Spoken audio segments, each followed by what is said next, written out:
Akkam jirtu kabajamtoota daawwattootaa fi hordoftoota Oromiyaa Freedom Media dambalii gungumaa uummataa nageenyi kenna kabajaa bakkuma jirtanitti sinaa ga'u jedha. Gurraan dhala 2026 oduu guyyaa irraatiif qindeeffanii kan isin biraan geenyu ta'ati jalqaba irratti hangafoota oduu. Gamtaa mootummootaatti koreen mirga daa'immanii Itoophiyaa keessatti miidhaa daa'imman irratti raawwatamaa jiru irratti yaaddoo qabaachuu ibse. Faransaay Afrikaa akka mooraa Duubaayisitti kan ilaaltu yoo ta'u Raashiyaan ammoo filannoowwan nageenyaa haaraa dhiyeessaa jirti jedhan ogeessi Itoophiyaa. Trump viidiyoo Baraakii fi Miisheel Obaamaa jaldeessa fakkeessanii agarsiisuun erga maxxansanii booda haqanii. Trump ajaja hojii raawwachiiftuu biyyoota Iraan waliin daldalan irratti taarifa cimaa akka kaa'u mallatteessanii. Waliigalteen to'annoo Nikolaaraa xumuramnaan USA waliigaltee haaraan biyyoota kaan hirmaachise haa mallatteessinu jette. OFM dambalii gungumaa uummataa irraa oduu isinitti himuun kan isin waliin turu Angadaa Walaabuuti. Amma oduu bal'inaan. Gamtaa mootummootaatti koreen mirga daa'immanii Itoophiyaa keessatti miidhaa daa'imman irratti raawwatamaa jiru irratti yaaddoo qabaachuu ibse. Dhaabbata mootummoota gamtoomanii koreen mirga daa'immanii Itoophiyaa keessatti yakkoonni hammeenyaa daa'imman irratti raawwataman hedduu dabalaa jiraachuu isaanii irratti yaaddoo guddaa qabaachuu ibse. Dabalataa akka ta'anitti isiniif dhiyeessina. Dhaabbata mootummoota gamtoomaniitti koreen mirga daa'immanii Itoophiyaa keessatti yakkoonni hammeenyaa daa'imman irratti raawwataman hedduun dabalaa jiraachuu isaanii irratti yaaddoo guddaa qabaachuu ibse. Kunis miidhaawwan akka ajjeechaaf yakkawwan saala qunnamtii daa'imman irratti raawwachuu, butamuu daa'immanii akkasumas gargaarsa namoomaa akka hin dhaqqabne uggurri kaa'amuu kan dabalatudha. Yaaddoon kun kan ka'e mariin sakatta'iinsa haaraa biyyoota miseensota muraasa irratti erga gaggeeffameen booda. Daa'imman waraana miidhaman ilaalchisee koreen gargaarsa namoomaa Itoophiyaa seera idil-addunyaa kan hojiirra akka oolchus gaafateera. Yakkoota hammeenyaa kan akka dhaabduu fi gara fuulduraattis gochi kun akka hin raawwatamne ittisuu kan qabdu waamicha dhiyeessuun akkasumas gargaarsi namoomaa yeroo isaa eeggatee fi danqaa tokko malee akka dhaqqabu gaafate. Kana malees mootummaan daandilee sababa waraanaan cufaman saffisaan akka banu, daa'imman achitti argaman adda baasuun gara qaamota eegumsa daa'immaniitti akka dabarfaman, qaamota akka raawwatan seeratti dhiyeessuun akkasuma daa'imman waraanaan miidhaman tajaajila fayyaa fi deeggarsa sammuu akkasumas gargaarsa seeraa akka argatan gochuu akka qabu hubachiise.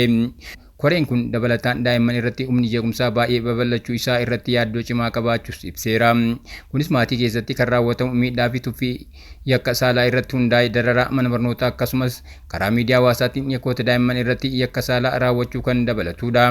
Kanaaf Itoophiyaan seera guutuu eegumsa daa'immanii sadarkaa biyyaalessaa akka baaftuu fi galmee biyyaalessaa yakkoota daa'imman irratti raawwataman kuusuu akka hundeessitu cimsitee gaafate. Kanaaf Itoophiyaan seera guutuu eegumsa daa'immanii sadarkaa biyyaalessaa akka baaftuu fi galmee biyyaalessaa yakkoota daa'imman irratti raawwataman kuusuu akka hundeessitu cimsee gaafateera. Walgahii kana dura dhaabbanni mirga namoomaatti koreen mirga daa'imman leellisuu Itoophiyaan hojii warqee laga dambii kan Oromiyaatti argamu akka dhaabdus waamicha dhiyeesseera. Kunis sababa faalama qilleensaa hir'isuu fi miidhaa fayyaa ulfaataa daa'imman naannoo sana jiraatan irratti geessisu hubachiise. Kunis sababa faalama qilleensaa hir'isuu fi miidhaa fayyaa ulfaataa daa'imman naannoo sana jiraatan irratti geessisu akka ta'e hubachiiseera. Faransaay Afrikaa akka mooraa Duubaayisitti kan ilaaltu yoo ta'u Raashiyaan ammoo filannoowwan nageenyaa haaraa dhiyeessaa jirti jedhan ogeessi Itoophiyaa. Tasgabbii dhabuun naannoo Saahil keessatti mul'ataa jiru biyyoota dhihaa yeroo dheeraaf dhimma Afrikaa keessa seenuu irraa adda bahee ilaalamuu hin danda'u jechuun Yuunivarsiitii Waachemaatti barsiisaan saayinsii siyaasaa fi hariiroo idil-addunyaa kan ta'an Mulaalam Hayilamaariyaam himaniiru. Bal'ina isaa akka ta'anitti isiniif tasgabbii dhabuun naannoo Saahil keessatti mul'ataa jiru biyyoota dhihaa yeroo dheeraaf dhimma Afrikaa keessa seenuu irraa adda bahee ilaalamuu hin danda'u jechuun Yuunivarsiitii Waachemaatti barsiisaan saayinsii siyaasaa fi hariiroo idil-addunyaa kan ta'an Mulaalam Hayilamaariyaam himaniiru. Faransaay fi humnoonni dhihaa biroo tasgabbii naannoo caalaa dantaa mataa isaanii dursa akka kennan kan falmu hayyuun kun dhimma keessoo biyyoota Afrikaa keessa seenuu fi kun hooggantoota hin barbaadamne kunneen ammoo hooggantoota barbaadamuudha jechuun hubachiisaniiru. Akka isaan jedhanitti yeroon hooggantoonni biyya alaa gareewwan siyaasaa fi humnoota hidhatanii dantaa warra dhihaa morman deeggaran ni jira. Kunis fonqolcha waraanaa fi jeequmsaaf sababa ta'eera. Gochi Paaris ammallee calaqqisaa ilaalcha mirga kan kutaalee Afrikaa akka mooraa duuba tarsimootti ilaalu ta'uu ibsuun gabaasni basaasaa Raashiyaan hooggantoota farra biyyoota dhihaa dhabamsiisuuf yaaliin dho'isa taasiftu hawwii koloneeffataa haaraa agarsiisa jedhanii. Haaluma wal fakkaatuun gahee Raashiyaan naannicha keessatti guddataa dhufuun biyyoota Afrikaa hedduudhaaf michuu filannoo akka taatu taasiseera jechuun hubachiisanii. Tumsi Mooskoo waliin taasifamu maddoota dhiyeessii adda addaa taasisuu fi hirkattummaa biyyoota dhihaa hir'isuuf akka gargaaru dubbataniiru. Itti dabaluudhaanis tumsi Mooskoo waliin taasifamu maddoota dhiyeessii adda addaa taasisuu fi hirkattummaa biyyoota dhiyaa hir'isuuf akka gargaaru dubbataniiru. Itti dabaluudhaanis waliigalteen meeshaa waraanaa warra dhihaa yeroo baay'ee haala cimaa fi biirokiraasii dheeraa ta'een akka dhufu dubbatanii. Waliigalteen meeshaa waraanaa Raashiyaa yeroo baay'ee danqaa siyaasaa xiqqaa qaba jechuun hayyuun kun falmeera. Kunis biyyoota Afrikaa bilisummaa guddaa fi filannoo ittisa isaanii irratti abbummaa guddaa kenna. Haa ta'u malee rakkoon saahil bu'uuraan ijaarsa Afrikaa dhiibbaa jala jiru irratti kan hundaa'edha jechuun mulaalam cimsanii dubbataniiru. Humnoonni alaa gahee qabaatanis kaka'umsaa fi murteen Afrikaa barbaachisummaa olaanaa qaba jedhanii. Tiraamp viidiyoo Baaraak fi Miisheel Obaamaa jaldeessa fakkeessanii agarsiisu erga maxxansanii booda haqanii. Pireezidaantii Doonaald Tiraamp pireezidaantii duraanii Baaraak Obaamaa fi giifti duree duraanii Miisheel Obaamaa viidiyoo jaldeessa godhanii agarsiisuu qabiyyeen isaa arrabsoo sanyii ta'ee fuula miidiyaa hawaasaa isaanii irratti erga maxxansanii booda balleessaniiru. Guutuu isaa akka ta'anitti isiniif dhiyeessina. Pireezidaantii Doonaald Tiraamp pireezidaantii duraanii Baaraak Obaamaa fi giifti duree duraanii Miisheel Obaamaa viidiyoo jaldeessa godhee agarsiisuu qabiyyeen isaa arrabsoo sanyii ta'ee fuula miidiyaa hawaasaa isaanii irratti erga maxxansanii booda balleessanii. Viidiyoon kun walumaa galatti sekoondii 62 kan dheeratu yoo ta'u muuziqaa The Lion Sleeps Tonight jedhuun kan dabalamedha. Dhuma viidiyoo kana irratti kutaan Baaraak fi Miisheel jaldeessa fakkeesse kan agarsiisu ni mul'ata. Tiraamp viidiyoo qabiyyee filannoo bara 2020 gaggeeffame waliin dhaameera qabu miidiyaa hawaasaa isaanii irratti qoodaniiru. Tiraamp ibsa gaazexeessootaaf kennaniin dogongora tokkollee hin hojjenne jedhanii. Erga kutaa jalqabaa viidiyichaa qofa ilaaleen booda hojjettoonni waajjira kiyyaa kan maxxansan Baaraak Obaamaa fi Miisheel Obaamaa kutaa akka sanatti agarsiisu qabaachuu isaan hin beeku jedhaniiru. Sanaatariin sirba Afrikaanii gurraacha Ameerikaa Tiim Skoot wantaan Waayit Haawusitti arge baay'ee sanyummaa hamaadha jechuun qeeqeera. Waayit Haawus gara jalqabaa warra qeeqanii dheekkamsa sobaa irra deebitanii hin ho'isinaa jechuun busheessus dheekkamsi yeroo cimaa dhufe ammoo viidiyoon sun fuula miidiyaa hawaasaa Truth Social irraa akka ba'u murtaa'eera. White House gara jalqabaa warra qeeqanii dheekkamsa sobaa irra deebitanii hin ho'isinaa jechuun busheessus dheekkamsi yeroo cimaa dhufu ammoo viidiyoon sun fuula miidiyaa hawaasaa Truth Social irraa akka ba'u murtaa'eera. White House booda viidiyoon sun dogongoraan akka maxxanfame ibse. Viidiyoon namni sanyummaa leellisuu Zeriyaas hojjete X irratti qoodu kan ummata gurraacha jaldeessa waliin wal fakkeessuu fi qabiyyee arrabsoo sanyii qabudha. Alexandria Ocasio-Cortez kantiibaa New York Zoharan Mohammadaanii fi ministeerri dhimma alaa duraanii Hillary Clinton bineensota garaagaraa waliin dorgomsiifama viidiyoo kana keessatti ni mul'atu. Pireezidaantiin duraanii Joe Bidenis akka jaldeessaatti wayita muuzii nyaatan ni agarsiisa. Baaraak Obaamaa fi Miisheel Obaamaan hanga ammaatti yaada hin kennine. Tiraamp xiyyaara Air Force One irra taa'uun ibsa gaazexeessotaaf kennanii wantoota kumaatamaan lakkaa'aman kanan arge. Viidiyoo kana xiqqoo ergan ilaaleen booda guutuu isaa akka ilaalaniif warra isaan ilaalatutti kenneera jedhanii.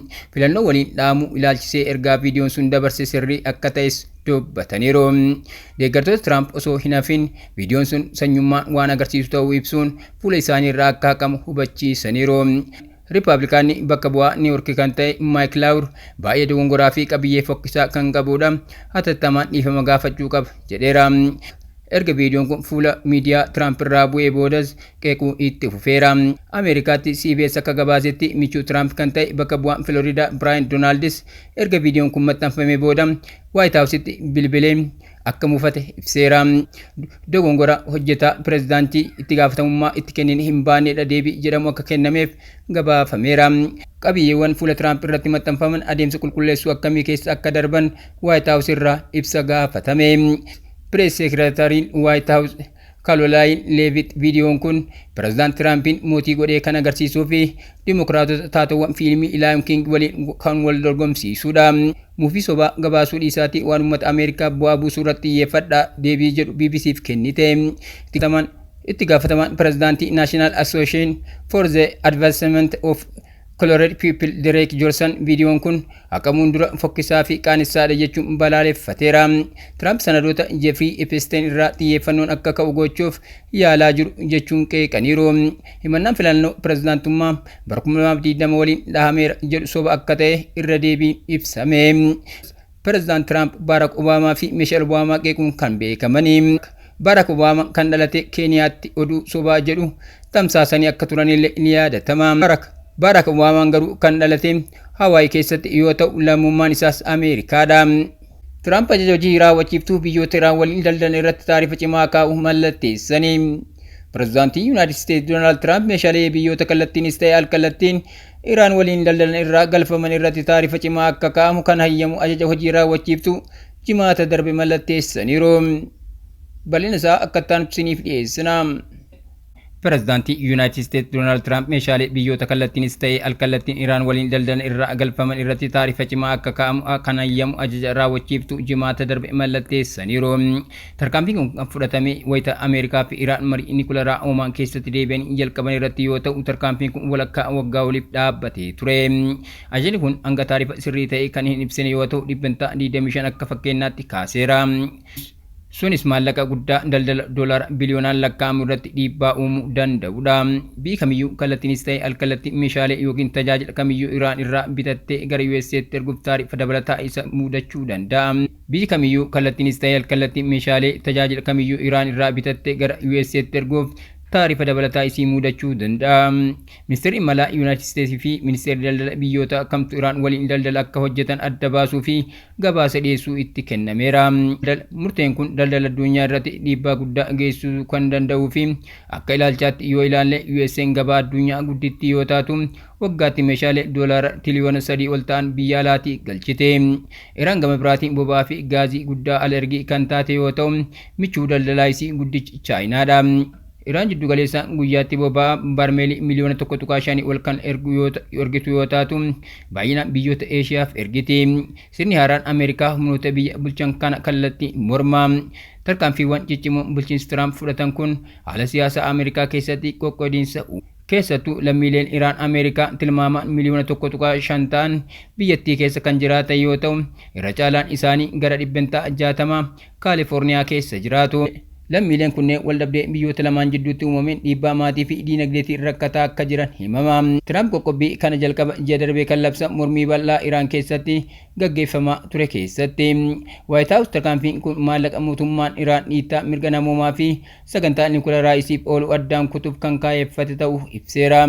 Ajajni kun dilbata hojiirra oola jedhame eegama. Waliigalteen to'annoo niwukilaraa xumuramnaan USA'n waliigaltee haaraa biyyoota kaan hirmaachise haa mallatteessinu jette.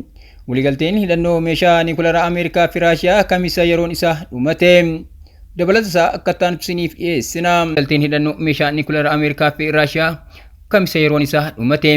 Waliigalteen to'annoo niwukilaraa Strategic Arms Reduction Treaty jedhamu kun adoolessa bara 1991 kan mallattaa'e bara 1994 ammoo hojiitti hiikamu eegale. Kaayyoo waliigaltee kanaa hidhannoo niwukilaraa daangessuufi.